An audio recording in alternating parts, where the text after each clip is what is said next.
Përfaqësues të lartë të qeverisë dhe të bashkisë ndërkombëtare realizuan inspektim të punimeve ndërtimore në korridorin 8. Drejtori i rrugëve shtetërore Koce Trajanovski tha se për momentin po punohet në sektorin më të vështirë, duke treguar se aktualisht në këtë vend punojnë rreth 600 punëtorë në mënyrë intensive që projekti të merr fund sa më shpejt. Vodožina je oko 31 kilometar. Kjo pjesë është 31 km, është hapur traseja dhe punohet në mbi 11 km dhe ju e shihni edhe cilat janë aktivitetet që kryen këtu.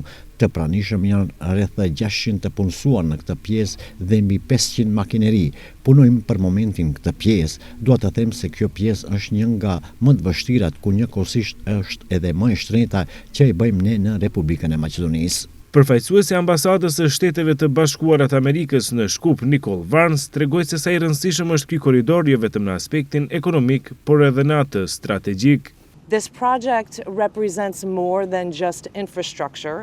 It embodies our shared commitment. Ky projekt përfaqëson më shumë se infrastrukturë. Përfaqëson përkushtimin ton të përbashkët drejt integrimit rajonal, gatishmërisë së NATO-s dhe prosperitetin e Maqedonisë së Veriut dhe Ballkanit Perëndimor. Korridori 8 do të transformojë ekonominë e Maqedonisë së Veriut, duke lidhur lindjen me perëndimin, duke lehtësuar shkëmbimet tregtare dhe duke krijuar mundësi për qytetarët tuaj. 40 kilometrat që janë në ndërtim e sipër, por ndërtojnë këtë urë, sinjale ate e NATO-s, Maqedonia e Veriut është një pjesë e veçantë e gatishmërisë së NATO-s dhe rezistencës. Korridori 8 është një aset strategjik që do të mundsojë lëvizjen e shpejtë të pajisjeve dhe personelit, duke kontribuar në rritjen e stabilitetit dhe mbrojtjes. Zëvendës kryeministri dhe ministri i transportit Aleksandar Nikolovski premtoi se qytetarët do të qarkullojnë në autostradën e re deri në fund të vitit 2029, pa devijime nga afati. Първичният рок, koji što го potpiša prethodната vlada, беше край на 2027 година. Afati i parë që u nënshkrua nga qeveria e kaluar ishte viti 2027, por duhet ta kemi parasysh se qeveria e kaluar vetëm që nënshkruar marrëveshje dhe pagua avansi prej 240 milion eurosh, nuk vendosi asnjë gur e kujtoni edhe punën ndërtimore edhe në këtë autostradë, edhe në Tetov Gostivar dhe në autostradën Prilep Manastir ndodhen në këtë qeveri dhe logjikisht është edhe ata 2 vite që humbon me qeverinë e kaluar të kompenzohen pasi që ndërtuesi nuk kishte mundësi të punojë dhe për këtë shkak afati është dhjetor 2029 dhe nuk do të ketë lëvizje nga ky afat.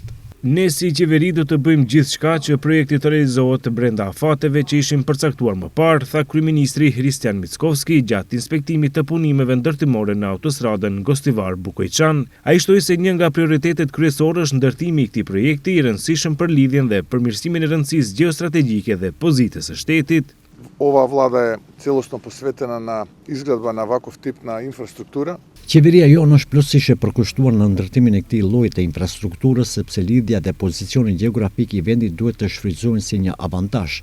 Të jesh një kryqëzim në rajon është një përparësi strategjike dhe siç tha e respektuara e ngarkuara me punë ambasadore e SBA-s në vendin tonë, ne jemi pjesë e NATO-s dhe në këtë mënyrë përmes realizimit të këtyre korridoreve përmirësohet qëndrueshmëria dhe siguria në rajon si dhe në krahun jugor të NATO-s. Shpronësimi i tokës është realizuar në 90%, ndërsa deri më tani janë paguar rreth 470 milion euro.